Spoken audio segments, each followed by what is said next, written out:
Sejumlah tempat wisata yang ada di Kabupaten Kota Provinsi Lampung akan ditutup sementara menjelang perayaan akhir tahun.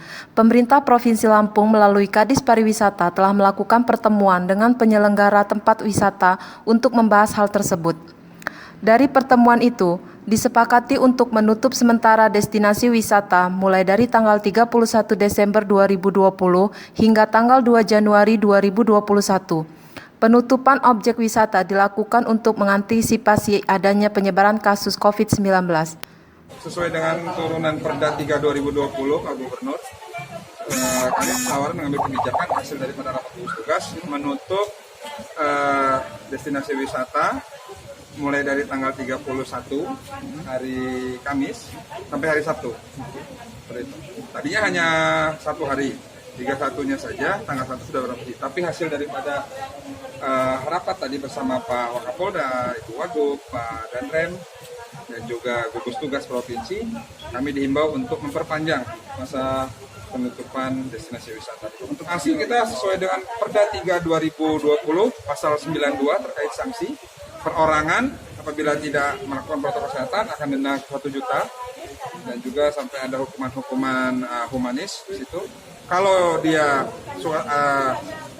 perusahaan ataupun si pemilik area tidak menerapkan prokes akan ada sanksi sampai dengan pencabutan izin. Pak Gub sangat menaruh perhatian terkait Nataru ini, makanya semua pihak jajaran disiagakan situasi ini.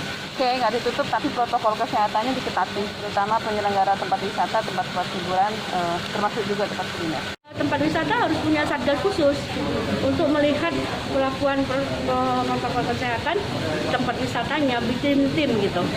Dibikin tim khusus sendiri? Ya khusus untuk dia gitu. Jadi bertanggung jawab, berani menerima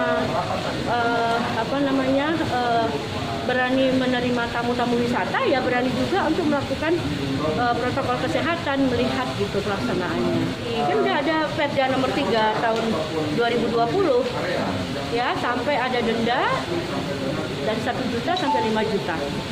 Ya sebaiknya jika 36 lebih dari 37,5 ya sebaiknya memang disuruh istirahat dulu. Ya, itu disiapkan tempat dong harusnya. Nah, kalau memang nanti berapa menit lagi dites dia sudah turun, ya dipersilakan untuk masuk. Tapi satgasnya harus memperhatikan tentang protokol kesehatan yang ada di wilayah tempat wisata. Wahyu Setiawan, radarlampung.co.id melaporkan.